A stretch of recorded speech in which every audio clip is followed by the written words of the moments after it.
Hi, I'm Tom here at Ledgemere Farm, and today I'm going to tell you why I still think Farmall or an International 140 is still pretty useful on a modern small farm. There's a lot of different things about this tractor that still are relevant today, so stick around for a few minutes. We'll take a look at this tractor and I'll discuss all the reasons why I think this tractor is still relevant today. So I'd be silly to talk about this tractor without giving you a little bit of history about it. Well, the Farmall 140, International 140, actually is a derivative of the first Farmall A, not the Super A, but the A that came out in 1939 along with the H and the M. It developed a little bit, and 1948 was the year that they came out with a touch control system, and that was available on the C. But by the early 50s, they had changed the motor from the C113 to a C123, which is a bigger motor with a water pump, higher radiator, and some other things. The touch control system effectively remained the same throughout the entire production history of this tractor. It just, some things changed, got more horsepower, the RPMs went up a little bit, the decals changed, the seat got better, but essentially what you see behind me is the ultimate version of the Farmall A from 1939. This tractor has about 18 horsepower effectively that it can use. And when you get one of these old tractors, a lot of the newer kids like to use their laptop or their tablet or even their phone when they're working on machinery. I just like these old books because I can leave it open. I can have gloves on, and I don't know. I guess I'm just old school. I like books. So this is, first of all, this is the Super A farm implements. The Super A farm implements all fit on this tractor. The next thing you're going to want is some sort of shop manual. There's a lot of stuff in that you can't get in the operator's manual. And then the last thing that you really kind of want is these parts manuals. And the reason I like these is because they have exploded views of basically everything on that whole tractor. So super handy. You can get these on eBay used. These are originals, and unfortunately I don't take care of them as well as I should because, well, you can't get originals again. But they hang out here in the garage, and they get used. So that was their intention. So originally in 1958 was the first year of the Farmall 140, and 1959 was the biggest sales year for this tractor with around 6,000 units. And it never again sold that many in one year, but there were a couple times in the 60s and mid-70s when they sold around 4,000 units, but typically they sold between 2,000, 3,000 a year. And the last couple of years, 1979, 1980, they sold around 1,500. So the total production of this tractor was about 67,000 units. So if you have a model that sold 67,000 units, that pretty much tells you that there's a lot of spare parts out there, used parts. And fortunately, it's still a really relevant tractor for small grain crop farmers, vegetable farmers, and tobacco farmers. They still have a really good use for this tractor. So the new spare parts market for these is pretty good. Now sheet metal, you can get a couple things like fenders and some other little things, but you can't really get hoods and grills. So if you do have an extra one, they're worth big money. I sold another one of these grills. It was the 58 to 63 version, so it had the crossbars. They call it a 3-bar, and it's not the actual white bars, it's the black spaces in between them that they count. I got $600 and some change plus shipping, so you can see that if you bought one of these tractors, and if you were fortunate to get it for around 1,800 bucks, you can see that a $600+ sale is about 2/3 of the price of the whole tractor just for the front sheet metal.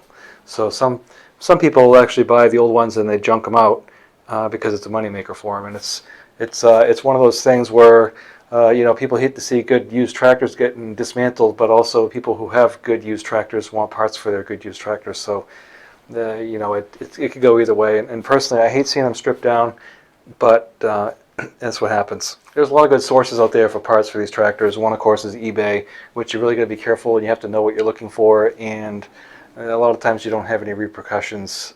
If you get something, you can't send it back, and you end up getting the wrong thing because sometimes the pictures don't really line up with what you think you're getting. So eBay, if you know what you're doing, is a great resource. There's Steiner, there's Birch Store Tractors, there's Wenger's. There's a number of places that you can get used parts, new parts. So go ahead, and if you're looking for parts, you can just Google 140 parts, and you'll see a lot of those places come up. 1958 to 1963, like I mentioned, they had what they call the 3-bar model front end, and those were 6 volts, and those were to look like the 460, 560 tractors, and the Cub looked a lot like it. When 1964, for the 1964 year, International Harvester came out with their 06 series and their 04, 05 series, they changed the front end of this tractor to match that, so it all looked like a family tractor, and the Cub followed suit. Now, the thing is about 1963 is in late 1963 they changed the model, so you'll get some of the 1964s that still had the 6-volt with a generator, but they look like this, and you'll get some that are like this one with a 12 volts. So if you get one of those transition tractors, and it doesn't matter what series of the tractor is, a lot of times the transition, you get a little bit of both. And one thing that I want to mention while I'm talking about that is the Farmall name. Now if you look down here on this tractor, which the sun is shining on it, I'll stand here and block it for a second, you'll see that this actually says Farmall 140, and these are the original decals from the dealership. 1973 is the year of this tractor, and 1973 was the official end of the Farmall tractor. And these tractors were built in Louisville and Chicago. So it's one of the tractors that was built in both plants. Louisville, as you know, was the primary location of the Farmall Cub plant, and that was raised and is now part of the airport. So the official letterhead came down in 1973, but they had stock on the shelves. So it wasn't until around 1975 or so when they absolutely stopped seeing Farmall on International Harvester's tractors. So you could get a 74 or 75 that still said Farmall, but officially they weren't Farmalls anymore. So moving forward, now before 1973, you had Farmall tractors, you had International tractors, and a lot of people they don't know what the difference is. Well, the International tractors were typically their standard tractors or their industrial tractors, and Farmall was, the reason they called it Farmall was because they had the Cultivision, and they were row crop tractors with adjustable wheels. And most of the Farmalls that you'll find had narrow front ends on them. They had a wide front end as an option or a single front wheel, but you'll find that the Internationals, until, when they actually started, everything was International, you'll find that they weren't narrow front end tractors. There were a couple different tire options available with these tractors.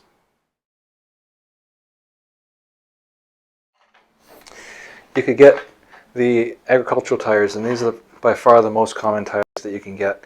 And this tractor has the bigger front tires on it, so these are not the same as you would find on a Super C or a Super A even, or a 130 or even some of their earlier 140s. These are not 15-inch tires, these are 16-inch tires, so the wheel weights and everything is the same as you would find on the 340.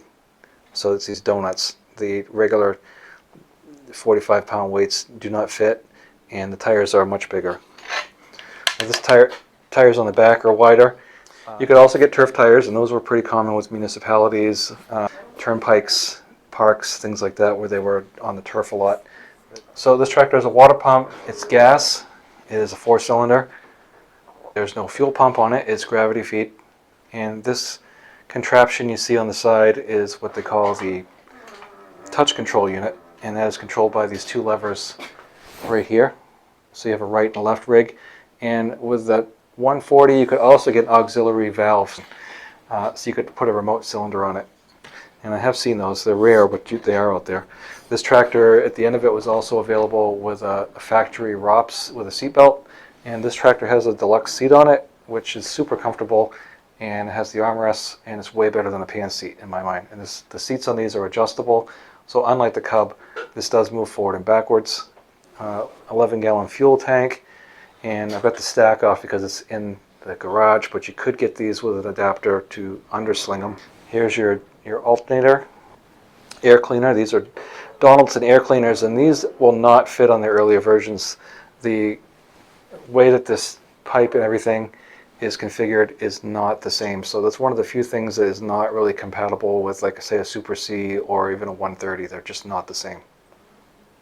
So if you're out there shopping for used parts, make sure that you specify it's a 140, or check with somebody who really knows what they're talking about if it's a 130 or a Super A part, because the Super 8 parts were definitely a different engine. That was the C113 and this is the C123. Another thing that's different is the manifold.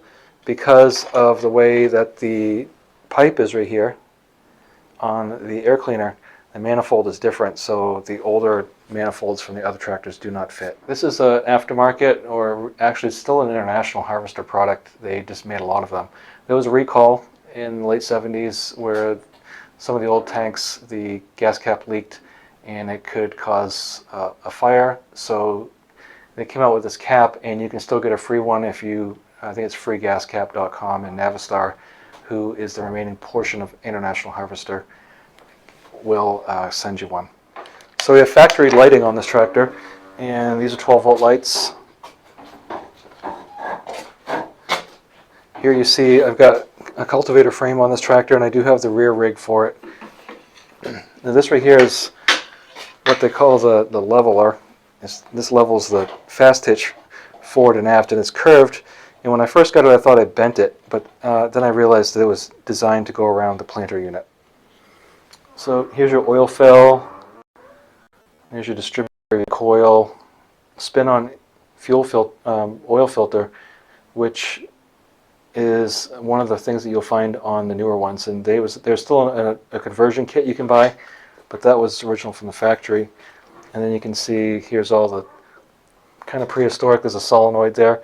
And this tractor has a safety switch on the clutch. So if you're not sitting in the seat with the clutch pushed in, this tractor will not start.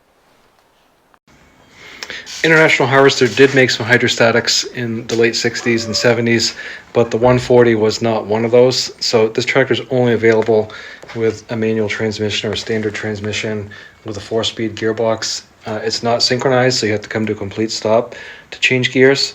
And it has band brakes, which does require some work to get into.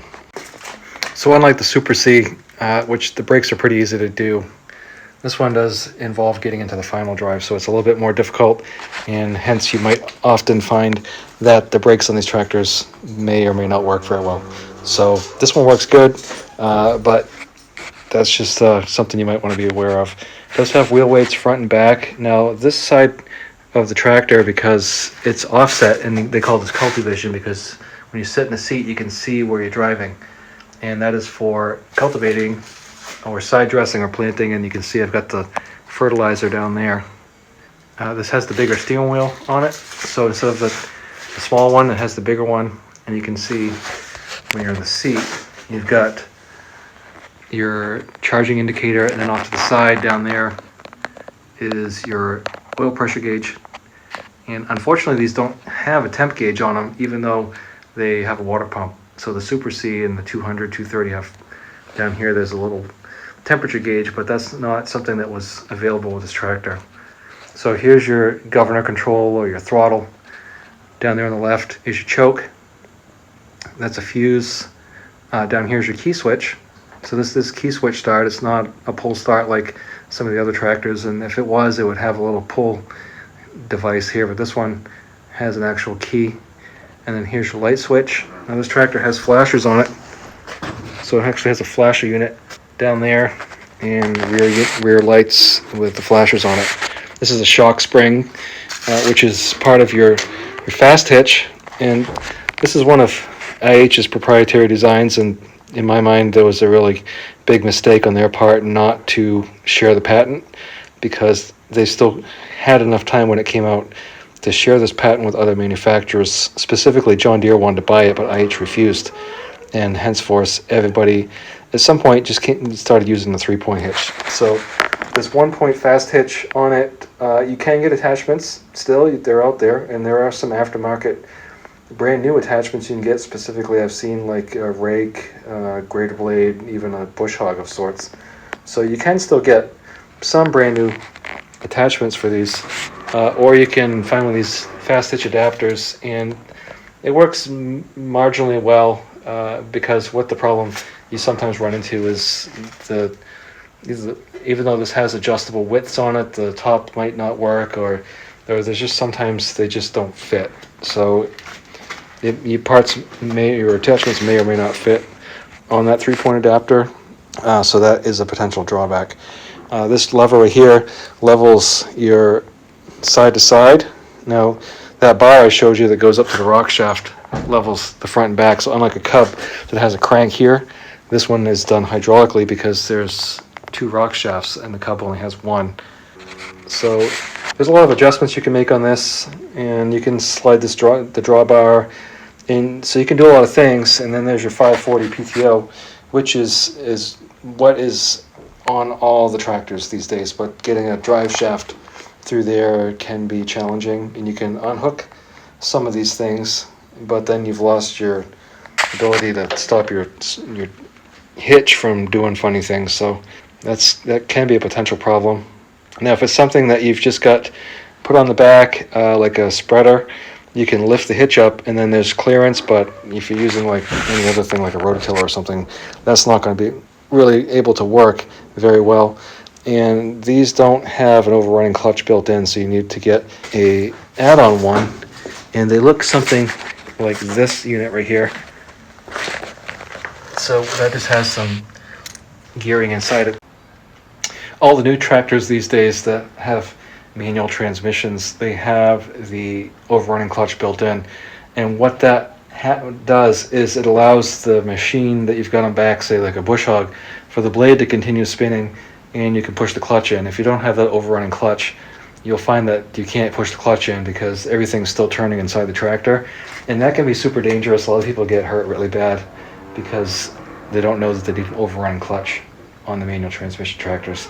The hydrostatic tractors these days, they have the independent PTO, so it's not an issue, but with the manual tractors, the overrunning clutch is built in, so it's not even something you have to worry about. So if you do get an older tractor and you want to use some 3-point hitch attachments on it, you need to make sure that you add an overrunning clutch to it. So here's your pull bar with the drawbar attachment, and the way these attachments go on and off is the prong slides in, and then you pull up this little ear right here, and these tractors came with a hook, so you didn't have to leave the seat. And that was one of the great things about this tractor, is you didn't have to leave the seat to attach and potentially detach equipment. So another positive point about this tractor is that oftentimes you can get these for a pretty good price point. Like you may see these at $4,000 or $5,000, and if you do see them at that, they should be in really good shape, like this one. With not a lot of hours on it, and you can't really tell, by there's no hour meter, but you can look at the wear on the pedals, on the clutch and brakes, and so if those are kind of worn smooth, you know that tractor has been used a lot. And the diamond tread on these is really crisp and defined, well defined. So the amount of hours on this tractor is probably not that significant. But keep in mind, these old tractors were built to last, so they just keep going and going and going. So, I got this tractor, I paid $4,500 for it. I'm the second owner, and it came with 11 attachments. So 11, most of them were factory attachments, like a mower, the cultivators, planter, snowplow, plows, harrows, a saw rig, a whole bunch of different cultivator parts, and then there was a potato hiller and digger. There were, what else was on this tractor? A carryall, a fast hitch grader blade, and a couple other things that I can't remember. And I know I sold most of the stuff off because I don't need it. This tractor is only going to be used for cultivating and side dressing, and I still have a couple things for it, like a set of plows and the disc. So if you do find that you buy a tractor with a lot of attachments, there is a market out there for the attachments, so don't be too afraid to get a tractor with attachments and then sell off all the stuff you don't need. So keep in mind, I'm up here in Maine, where stuff tends to be more expensive in the Northeast, and it's anybody's guess why that's so. But they tend to run like that, and so you can find these tractors for $1,500 to $1,800 around here, and a lot of times they are a little bit more worn out, and they probably don't have any attachments. So I don't feel bad that I spent $4,500 on a tractor with all those attachments. It was in very good shape with the original decals, and it's not missing any parts. Like, for example, these weights that I showed you, they're very difficult to find. So you can get these tractors at a pretty good price point, and they're great for what I use it for, which is cultivating and side dressing. Anything to do with row crops, this tractor is the tractor to have. The sickle bar mower that I have for this tractor goes in the middle, so it's really easy to use because you're looking at it the whole time. It's not hanging off the back. The drawback to that is it doesn't have a breakaway on it, so if you hit something, you end up breaking stuff. Some of the downfalls of this tractor are obviously there's no 3-point hitch, there's no overrunning clutch. You're limited to only a 4-speed manual gearbox. There's no 12-speed, there's no 8-speed. There's no that you get 4 gears, and they may or may not be suitable for what you're doing. So you can get these tractors at a pretty good price point, and they're great for what I use it for, which is cultivating and side dressing. Anything to do with row crops, this tractor is the tractor to have. The sickle bar mower that I have for this tractor goes in the middle, so it's really easy to use because you're looking at it the whole time. It's not hanging off the back.